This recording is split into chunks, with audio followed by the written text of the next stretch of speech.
Hi there, YouTube. It is I, Toy Customizer Wake Angel 2001, making another on-camera appearance. Cause the next video that I'm gonna make is gonna be a good one, but I feel like there's gonna be some things I want to talk about, which would in that video it would just kind of be like filler and take up a lot of space. But so I'm gonna do it here separately so that you can all get my opinions on something I'm sure a lot of people will have questions on. And well, let's get right down to it. I'm going to be talking about Metroid Other M for the Wii. This is the most recent Metroid game. The first one made by Team Ninja. That's the company that makes the Ninja Gaiden series, of course. And it's actually a pretty controversial title in the series. Okay, in a nutshell, my opinion is that it is fantastic. I love this game. Is it the best Metroid title of all time? Not really. It's kind of easy compared to like Super Metroid, the Metroid Prime trilogy, and Metroid Fusion and the other Metroid games. It's a little easier than those. It's not bad. It's just that it could have I don't know. I'm not saying just to make it hard for the sake of being hard, but I don't know. I mean, this is the only Metroid game where I was ever able to get 100% items without using a strategy guide. I was able to just analyze the map and find all the upgrade items just from scouting around. I mean, in my first playthrough, I only finished with like maybe 40%. But then I went back to the end and, got 100. It only took me a few hours to do. So aside from being a little bit too easy, I think that this is a really, really great game. Of course, there's a reason why it's one of the most controversial titles, and that's because of how they characterize Samus in the game. A lot of people said that she was too submissive, that she wasn't really strong enough, and I really don't think that they mischaracterized her. Actually, when I saw her character in the game, I pretty much knew exactly how she was gonna be. I mean, there were some real moments where I felt that her character was actually written really well. I'm like, oh, I'm so glad they're not going with the stereotypical military bitch stereotype that we see in so many other games. Oh God, I hope she doesn't just turn out to be a female Kratos or a Master Chief clone. Ugh, that would suck. And she wasn't. She was actually a three-dimensional character and had a bit of depth. Now the dialogue is hammy. I think that's really owed more to a less than stellarly translated script. So you gotta remember, this game was originally made in Japan and then imported to America, as most video games are, especially from Nintendo. So the script would have been originally written in Japanese, and when they localized it, I think they should have gone back and checked some grammar cues, because there's a lot of run-on sentences and places where people repeat facts and dialogue. I suppose they were trying to be flowery and poetic, but it really didn't quite come off right. But I don't really think you should take that out on a game, because it's not like that really negatively impacts the story too much. Also, I'm going to address the elephants in the room, the Varia suit debacle. As you know, at the beginning of the game, Adam tells Samus that she's not allowed to use her more powerful weapons. This is under the guise that, she might accidentally hurt any survivors in the station, because it is a rescue mission. So she turns all of her weapons off, and this includes the Varia and gravity suits. And then she walks into the volcano level, where the heat causes her damage, but she doesn't activate the Varia suit until Adam tells her to. This has actually caused an internet meme, ignore suit upgrades, obey men.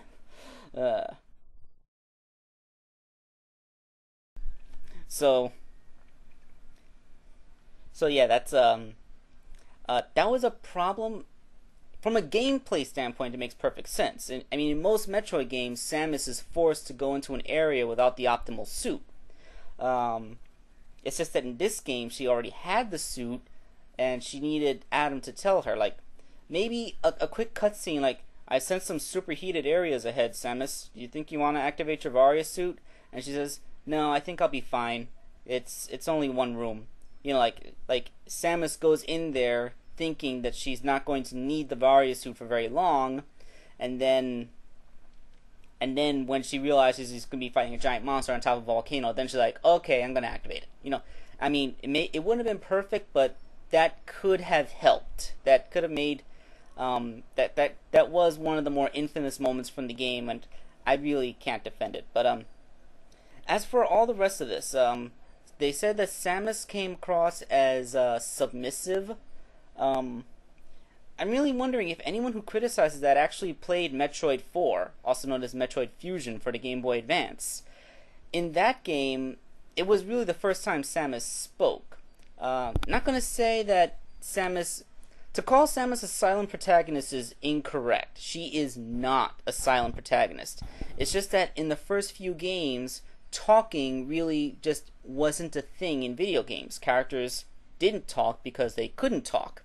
The only places where characters did talk was in dungeon crawlers or RPGs, where reading big walls of text was actually part of the game.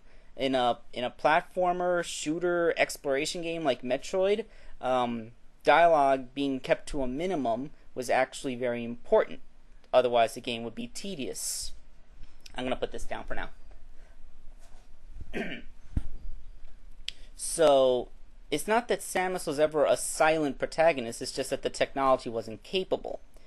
Also, the whole silent protagonist thing might have gotten a boost in the Metroid Prime trilogy, because those games also didn't have any kind of spoken dialogue in them. Just a little bit in the second one, and in the third one, you had a Legend of Zelda style thing where everyone's talking to Samus, but Samus doesn't actually say things out loud. But that's really more Retro Studios' aesthetic choices. They chose to keep Samus a silent protagonist. Because in Metroid Fusion, Samus actually does talk quite a bit. Mostly as a framing device while she's going in between levels. She'll wax nostalgic about her days in the Federation Army, where she would give information dumps on her relationship with Adam Malkovich, and you know, we're actually privy to a lot of information about Adam from that game. Like, she almost saw him as a father figure. The way she talks about him, it almost sounds like love. I mean, whether it's romantic love or fatherly love is up to interpretation, but you know, whatever the word, Samus really did have strong feelings towards Adam Malkovich, and this is the game where we actually get to meet him. Let's see, what else can I say? Yeah, so a lot of people think they play the old games and they think that, okay, Samus, she goes to planets single-handedly. She takes on giant monsters and entire platoons of space pirates by herself. She's blown up at least 2 planets by this point. I mean, why the hell is she acting like a little girl and listening to orders given to her by Adam Malkovich and panicking when she sees Ridley? I mean, she's faced Ridley like 5 or 6 other times. Why is this any different? Well, you have to remember, in Other M, she's not on an official mission. She was just flying by, heard a distress call, and decided to go investigate. And when she got there were some space marines, led by Adam Malkovich himself, coincidentally, who were on a mission. This was Adam's mission. He was on an official mission to search and rescue, as was everyone there. Samus was an interloper. So she was volunteering to help them.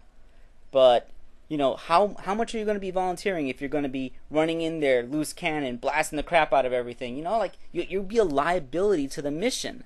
So Adam says, alright, Samus, you can stay, but we need to do this by the books. You're not going to an enemy base now. This is a search and rescue mission with other people around, and you could seriously hurt someone. So I want you to shut down your more destructive weapons, and I'll authorize them as time goes by, on a need-to-know basis. And as for the Ridley thing, well, the Samus showed very severe cases of post-traumatic stress disorder, PTSD. It's a common thing that happens to soldiers who come back from particularly nasty conflicts, especially wars. This was actually explored in the manga, the Samus manga, which is debatably canonical, except that the difference is in the manga, it was the first time she saw Ridley after she encountered him as a child. I mean, she killed her family. Her colony was attacked by the space pirates, and Ridley killed her family. Before I go on, that's another thing. Samus is not a destroy everything Kratos type of hero, because she was raised by the Chozo. The Chozo, the most ancient, wisest, and enlightened peoples in the universe. Hello? The peoples who revered life and would have instilled their values into Samus. Hello? I mean, yes, I was raised by the most peaceful creatures in the universe. I like to kill everything! That would be horribly inconsistent characterization. No, Samus fights, and for the same reason that Mega Man fights, for justice. She isn't a kill-everything hero. She is a protector. This is getting a little long, so let me just do the Ridley thing, and I think that will be it. So Ridley, when Samus meets him, there's the entire Space Pirate organization behind him. Like they can rebuild him as Meta Ridley, in which case all those metal plates that cover his body, to a layperson it may look like he's come back stronger, but to Samus, she knows that the reason he's like that, those all may as well be battle scars that she inflicted on him. And then when he comes back as a full flesh and blood creature in Metroid 3, Metroid 3, the Super Metroid game, the space pirates simply cloned him back to life. They have advanced cloning technology and can do that. And in the next storyline game, Metroid 4, Ridley comes back as an X-Parasite, but then she knows that's an X-Parasite, that's not the real Ridley. But here, in Other M, when she sees Ridley, she's not seeing the enemy that she's always seen before. The enemy she's always seen before had the backing of a planetary military, that cloning tanks, that if he was killed or injured, they could repair or clone him back to life. And she actually encountered him twice before. Once as a little chicky thing, and another time as some kind of, an intermediate stage where he didn't have any wings yet, so she probably didn't recognize him. But when she sees this creature, this is no longer Ridley. Ridley is a guy that she killed. He shouldn't be able to come back, because there's no space pirates to do so. But here he is anyway. He's no longer the enemy she's faced. He's now a specter, for want of a better term. He is a creature that no matter how many times she would kill, and no matter how thoroughly she would eliminate him, he finds a way to crawl his way up back from hell itself just to wreak vengeance upon her. So, for just a few seconds, I mean, you gotta keep in mind, she probably wasn't frozen for like 10 minutes. This is probably just stretched time for dramatic tension, but the whole debacle probably took 10 seconds. She was, she's facing something unprecedented, something that should be impossible and yet is occurring. So, yeah, that's why she panicked when she saw Ridley and went all PTSD on us for a few seconds.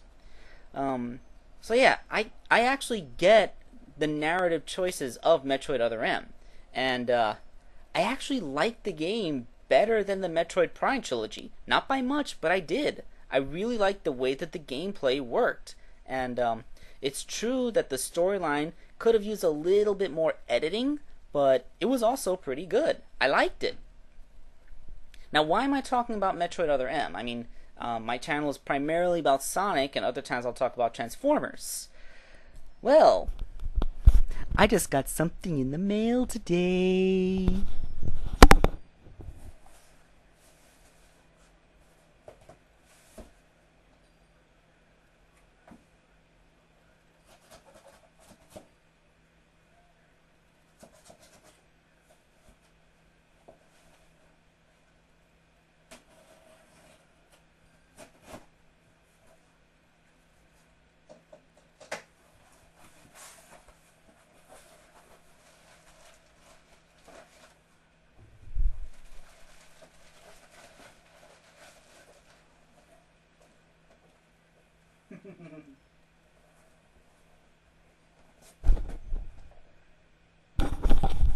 Stay tuned.